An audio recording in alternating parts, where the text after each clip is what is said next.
నమస్తే. నా పేరు సిఎస్ రావు.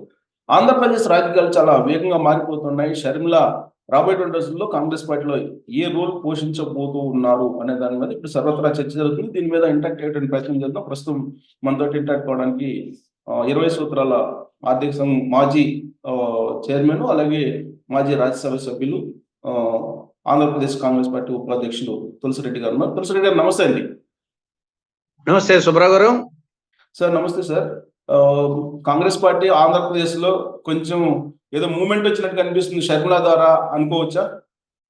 షర్మిల ద్వారానే అనుకోవడం కరెక్ట్ కాదు. షర్మిల కూడా అదనపు లాభం. యాక్చువల్ గా కర్ణాటక ఎన్నికల ఫలితం తర్వాత ఒక జోష్ వచ్చింది. తెలంగాణ ఎన్నికల ఫలితం తర్వాత మరింత జోష్ వచ్చింది. ఆ నేపథ్యంలో షర్మిల రావడం అనేది ఒక అదనపు లాభం.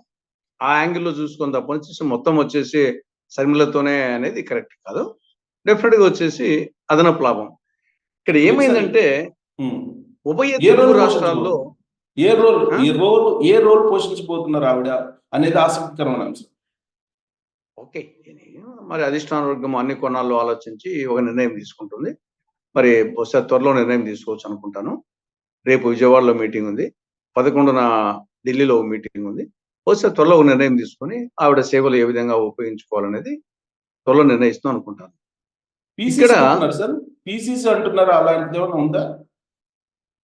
మరి ఇప్పటి వరకు నా దృష్టికి ఏం రాలేదు. కాబట్టి మరి అధిష్టాన వర్గము ఏ డెసిషన్ తీసుకుంటుంది మరి అనేది ఇప్పటికి ఏమీ ఊహకు అందడం లేదు. వాళ్ళు ఏం తీసుకుంటారు మరి వచ్చేసి ఓవరాల్ అన్ని కోణాల్లో ఆలోచించి డెసిషన్ తీసుకుంటారు. ఏది ఏమైనప్పటికీ ఉభయ తెలుగు రాష్ట్రాలు కాంగ్రెస్ పార్టీకి మొదటి నుండి కంచుకోవడం. ఈవెన్ 1977లో ఉత్తరప్రదేశ్లో 85 సీట్లకు 85 ఓడిపోయినప్పటికీ, ఇందిరాగాంధీ గారు ప్రధానమంత్రిగా ఓడిపోయినప్పటికీ అప్పట్లోనే 42కు 41 ఎంపీ సీట్లు ఆంధ్రప్రదేశ్లో ఉభయ తెలుగు రాష్ట్రాలు రావడం జరిగింది. మళ్ళీ ఆగిన 1980లో కూడా అదే విధంగా రావడం జరిగింది. ఈవెన్ అప్పుడు కర్ణాటకలో కూడా 77లో 28కి 28 వచ్చినాయి. ఇక్కడ 42కు 41 వచ్చాయి, అక్కడ 28కి 28. ఉత్తర ఇండియా అంతా మొత్తం కొట్టుకుపోయినా కానీ అంటే యూజువల్ గా కర్ణాటక ఉభయ తెలుగు రాష్ట్రాలు కాంగ్రెస్ పార్టీ కంచుకోవడం అనేది ఒక నిదర్శనం. ఈవెన్ 2004, 2009లో కూడా కేంద్రంలో యూపీఏ ప్రభుత్వం అధికారంకి వచ్చేదానికి ప్రధాన కారణం వల్ల తెలుగు రాష్ట్రాలే. ఇక్కడ 32వసారి 29వసారి రావడం జరిగింది. కాబట్టి ఎక్కువ సీట్లు అప్పటికి కూడా దేశంలోనే ఎక్కువ సీట్లు ఇక్కడే రావడం జరిగింది. కాబట్టి ఆ విధంగా మొదటి నుండి నెహ్రూ కుటుంబానికి కాంగ్రెస్ పార్టీకి కంచుకోవటం, ఇది విభజన కారణంగా అనేది ఒక అంశము. అప్పటికే 10 ఏళ్ళు అధికారంలో ఉన్నది కాబట్టి ఈవెన్ దేశవ్యాప్తంగా కూడా యూపీఏ పోయింది కదా 2014లో. దేశవ్యాప్తంగా పోయింది, ఆంధ్రప్రదేశ్లో కూడా పోయింది, ఈవెన్ తెలంగాణలో పోయింది. కాబట్టి 10 ఏళ్ళు అధికారంలో ఉండే కారణం ఒకటి, రాష్ట్ర విభజన అనే ఆ 2 అంశాలు. దానివల్ల ఒక 10 ఏళ్ల పాటు అరణ్యవాసం, వనవాసం చేయాల్సి వచ్చింది. అరణ్యవాసం ఆంధ్రప్రదేశ్లో కాదు, తెలంగాణలో కూడా చేసింది. తెలంగాణ ప్రజలకు అభిష్టానికి అనుకూలంగా ఇచ్చినా కానీ అక్కడ రాలేదు. కాబట్టి అక్కడ 10 ఏళ్ళ అరణ్యవాసము, ఇక్కడ 10 ఏళ్ళ అరణ్యవాసము. ఈ డెమోక్రసీలో అరణ్యవాసం అంటే 2 టర్మ్స్ 10 years. మహాభారతంలో 12 years అరణ్యవాసం అయితే ఇక్కడ 10 years. కాబట్టి కర్ణాటకలో ఆ ఎన్నికల ఫలితం వస్తానే తెలంగాణలో జోష్ ఎక్కువ కనపడినది. ఆంధ్రప్రదేశ్లో కూడా ఆల్మోస్ట్ ఇక్కడ కాంగ్రెస్ శ్రేణులు తాము గెలిచినట్టు ఒక అభిప్రాయాన్ని భావోద్వేగాన్ని పొందారు. నెక్స్ట్ అది యాక్చువల్ గా కర్ణాటక ఎన్నికల కంటే ముందు తెలంగాణలో కూడా ఈవెన్ రేవంత్ రెడ్డి పిసిసి అధ్యక్షుడు అయినా కూడా జరిగినటువంటి ఉప ఎన్నికల్లో అటు హుజూరాబాద్ కానీ అటు మునుగోడు కానీ డిపాజిట్ పోయింది. కాంగ్రెస్ పార్టీకి కూడా తెలంగాణలో కర్ణాటక ఎన్నికల ఫలితానికంటే ముందు జరిగిన ఉప ఎన్నికల్లో డిపాజిట్ పోయింది. ఈవెన్ రేవంత్ రెడ్డి ప్రెసిడెంట్ అయినా కూడా. ఇప్పుడు హుజూరాబాద్ కు ఆంధ్రప్రదేశ్ లో బద్వేలుకు ఒకేసారి ఎన్నికలు జరిగినాయి. బద్వేలు ఎక్కువ ఓట్లు వచ్చినాయి. హుజూరాబాద్ లో 3000 ఓట్లు వస్తే ఇక్కడ 5000 ఓట్లు వచ్చాయి. కాబట్టి అక్కడ కూడా డిపాజిట్ పోయింది. కానీ కర్ణాటక ఎన్నికల ఫలితం తర్వాత అనూహ్యంగా వచ్చేసి అక్కడ తెలంగాణలో కాంగ్రెస్ పార్టీ బీజేపీ స్థాయిని ఆక్రమించి తర్వాత ఫస్ట్ ప్లేస్కి రావడం జరిగింది. ఇక్కడ కూడా ఈ తెలంగాణ ఎన్నికల ఫలితం తర్వాత ఆంధ్రప్రదేశ్ కూడా బాగా జోష్ కనపడతా ఉంది. ఏ విధంగా అయితే అక్కడ 3rd ప్లేస్ నుండి 2nd ప్లేస్కు, 2nd ప్లేస్ నుండి 1st ప్లేస్కు కాంగ్రెస్ వచ్చిందో, ఇక్కడ కూడా 3rd ప్లేస్ నుండి 2nd ప్లేస్కు, 2nd ప్లేస్ నుండి 1st ప్లేస్కు వస్తుంది. అనూహ్యమైన మార్పు వస్తుంది. అందులో ఫస్ట్ ప్లేస్ కు వస్తుందని చెప్పి మీరు ఆశాభావమా లేకపోతే ఎంతసేపు ఇది ఒక ఐడియా వచ్చేసి మొత్తం భవిష్యత్తును మారుస్తుంది అన్నట్టు.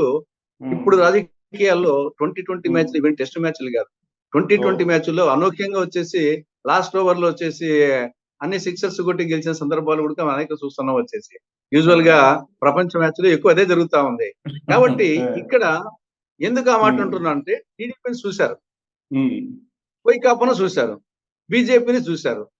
కాబట్టి ఇంకా ఒక్కసారి మళ్ళా ఏమైనా కాంగ్రెస్ మేలురా, కృష్ణుడైనా బసిరెడ్డి మేలు అనే గణపతి జిల్లాలో సామెత ఉంది. ఏమైనా కాంగ్రెస్ మేలు, ఇది అందరి పార్టీ, వింటే గారెలే తినాలి, వింటే భారతమే వినాలి, పాలించాలంటే కాంగ్రెస్ వాళ్ళే పరిపాలించాలి అని ఒక్కసారి ప్రజల్లో మార్పు వస్తే, మార్పు యూజువల్ గా రైతు వచ్చేసి పంట మార్పిడి చేస్తా ఉంటాడు.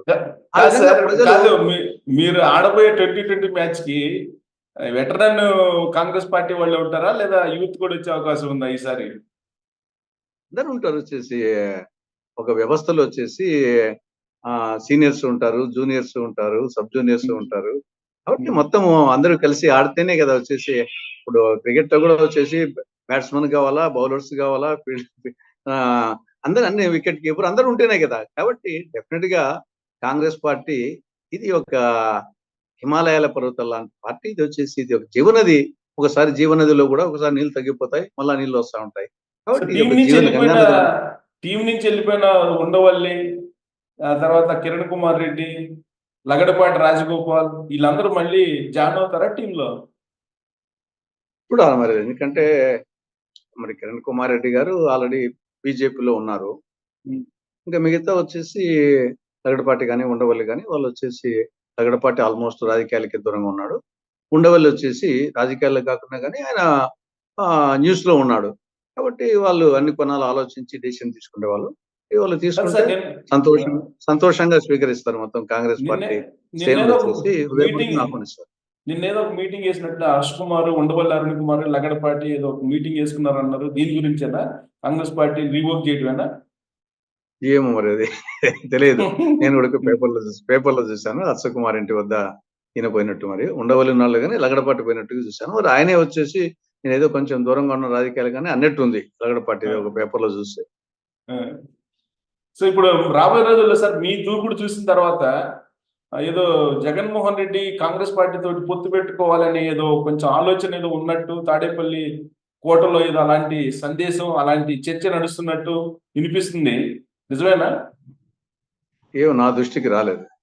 ఆయన వాళ్ళు పదే పదే చెప్తున్నారు కదా, మేము సింగిల్ గా పోటీ చేస్తాం, మేము సింగిల్ గా పోటీ చేస్తాం, పదే పదే చెప్తున్నారు. కాబట్టి మరి ఇప్పటికీ నా దృష్టికి మీరు చెప్పిన విషయం మాత్రం రాలేదు.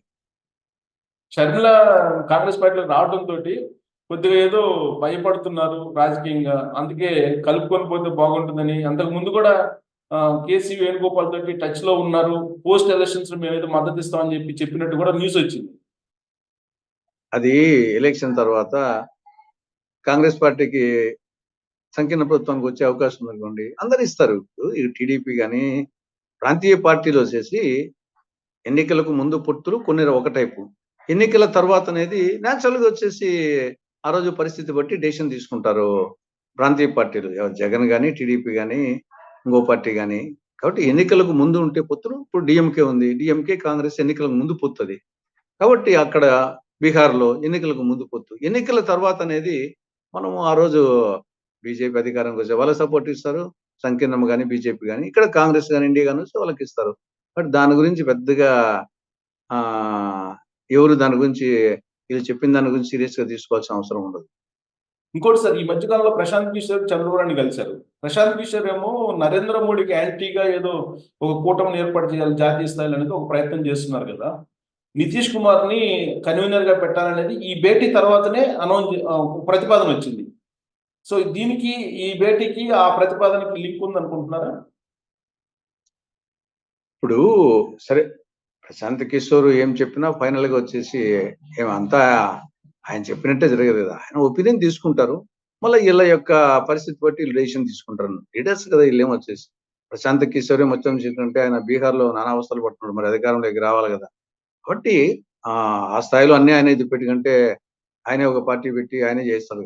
కాబట్టి ఆయన ఒక సలహాదారుడుగా, ఒక వ్యూహకర్తగా ఆయన సలహాలు తీసుకుంటారు. అంతే తప్పనిచ్చి ఆయన చెప్పిందల్లా వీళ్ళు ఆచరిస్తారని అటు ఎవరైనా సరే లీడర్స్ వచ్చేసి ఆచరిస్తారు అనుకోవడం లేదు.